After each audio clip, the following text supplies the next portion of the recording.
Now get this part. The guidelines recommend that schools provide gender-neutral toilets and changing rooms. This happening in Africa? Really? Wow. You gotta see this. What's up, ladies and gentlemen? It's good to see you today on the Speak and See Show. Like, subscribe, click that notification button so when I get information out, you can get information in. We are looking now at South Africa.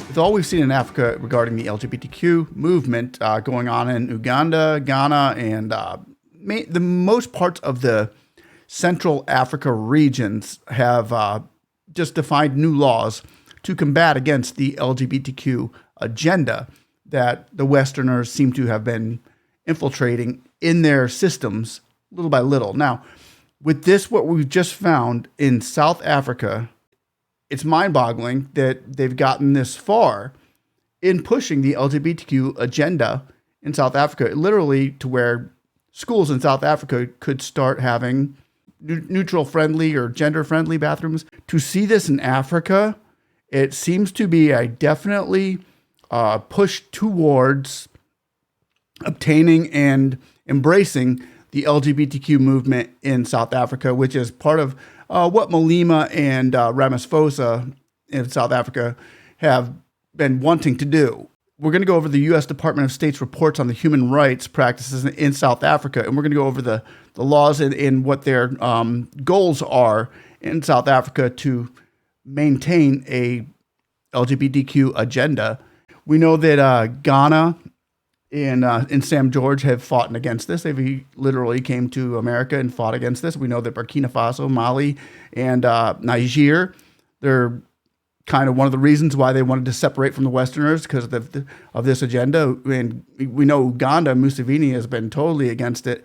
But we know that Malema has definitely made a big push for the LGBTQ in South Africa to obtain the rights, and not only obtain the rights, but benefits that would require them to bring it into your schools, bring it into the schools of South Africa. Now, I would like to know how the South Africans and the Africans in general feel about this movement, as I explained the reports of the human rights practices in 2022 that came out, where the Bureau has pretty much made their statements claiming and what South Africa is willing to do to improve on LGBTQIA rights.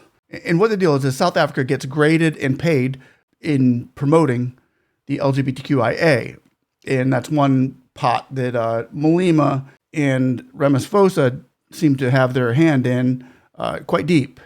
So let's go ahead and go over this. First of all, we are going to go over the acts of violence and criminalization. It's in the State Report, United States Department sections, acts of violence, criminalization, and other abuses based on sexual orientation, gender identity, or expression, or sex characteristics. Now, don't shoot the messenger. I'm just the messenger here. So I'm just bringing the news to you so that you're informed on what's happening in that region. I'm not taking a stand on this, left or right. I'm on the stand for the people of Africa and the movement that's going on right now. I'd hate to see anything come in and jeopardize the unity that we're seeing. So here we go. First description is criminalization. In South Africa, no laws criminalize consensual same-sexual conduct between adults or so-called cross-dressing. So there is no law against that as we stand in South Africa. Now, how are they doing on that? We'll find out as we go. So violence against the LGBTQI plus persons, that's criminalization. Now, as we've seen Uganda and Ghana and other regions in the area, Mali and Gabon, and all these other areas in the more Central Africa region have made laws against same-sex sexual conduct or adults cross-dressing and stuff like that. So they've made laws up there. They've got their own culture going on in Central Africa. So now we go down to the South, and we're still in the South where there are no laws against that. So this is South Africa we're talking about. Now we're going violence against the LGBTQIA plus XYZ, BTQ, whatever persons. Despite government policies prohibiting discrimination, there were reports of official mistreatment or discrimination based on sexual orientation or gender identity. A 2018 University of Cape Town report underscored violence and discrimination, particularly against lesbians. Page 25, they go over to transgender individuals.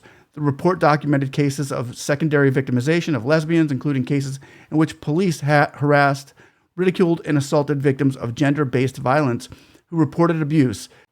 So what we're seeing is the reports based on the laws that they've put in place and how they've progressed moving forward towards the pro-LGBTQ movement.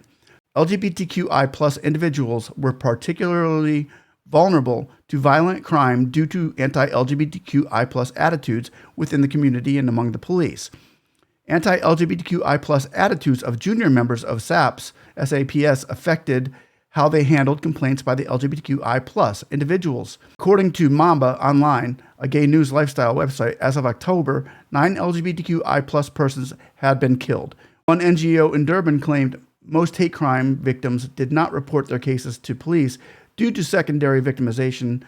Several activists accused religious leaders of not condemning hate crimes and killings against the LGBTQI plus community.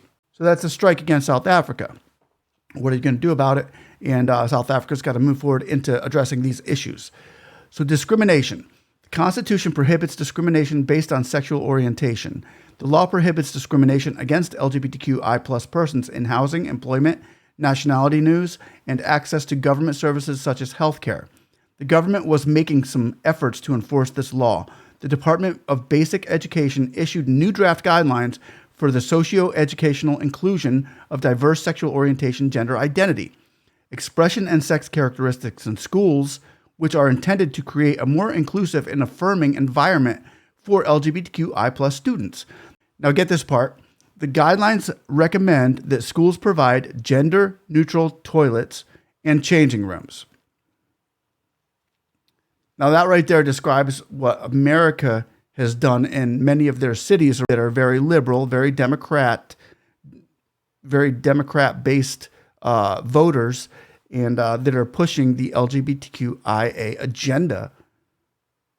Religion, many call it, is a religion, a belief, because if you look at the belief system of it, they say you're born this way, but if that was the case, it wouldn't be so geographical. If you're born this way, every geographic would have about the same amount of percentage, the same percentage of LGBTQ people, along with whether you're born in India, China, America, England, Africa. It doesn't matter. You would have like a percentage that were born this way, like girls and boys. But this is different. So now as they're putting this into the schools and they're letting the kids decide on what they're going to be, it's not really a birthright. It's more of a belief system. It's sounds like sort of a religion that is, when you can't produce, you must convert type of attitude. So they're converting, and this is part of the conversion, is bringing it into your schools in an early age, which is what we're seeing South Africa saying, yeah, how much are you going to give us for that? Well, you would get paid very well by the Western states. And that's what it seems to be looking like. As far as Malema goes, the West, Biden loves him, and the people in the gay community love him because he said if the LGBTQIA plus are not free, then Africa is not free. So he's kind of putting Africans in the same box with the LGBTQIA. So that is one of the discussions that people are having with Malema right now is, a lot of northern countries in Africa are saying, what are you doing? What are you trying to do? Not a very good look for him, or Ramaphosa, who has been like this his whole career. But anyway, let's keep on going. Availability of legal gender recognition.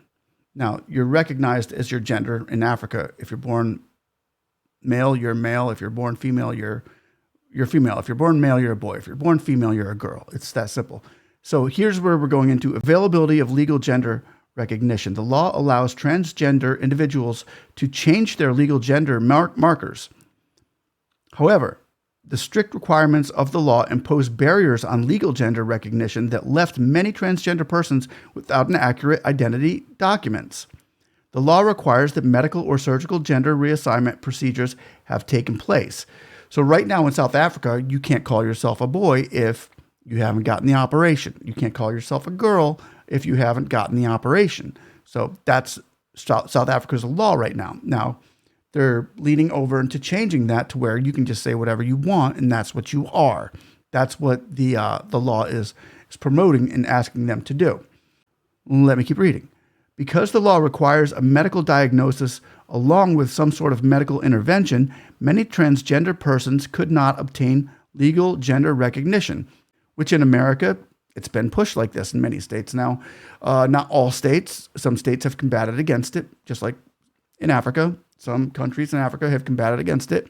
Others have not. In this case, South Africa has combated against it, but is being asked to now comply. So what we're seeing here is South Africa taking these letters from America, implementing the changes little by little. I mean, this is as far as I've seen it go, which is why I'm bringing it up right now, so I can bring it to the attentions of Africa, that this is happening now in Africa. As far as we can see, that many are fighting against it, such as Museveni and like Sam George over in Ghana. Many are fighting against this up there in Burkina Faso and Nigeria, and we see all those things happening up there. They're fighting against this movement of the Westerners. But however, South Africa is seeming to, and I believe Nigeria is too, is seeming to scrape the pot money off of the top here and pushing this agenda, slowly infiltrating it into the schools. So let me know what you think down below. I hope you enjoyed this show. I hope that you like and subscribe for more. Guys, God bless you. It's almost time for Christmas, so Merry Christmas to everybody out there. We love you and hope that you watch the next show. We love you all. Thanks again for watching. Bye-bye.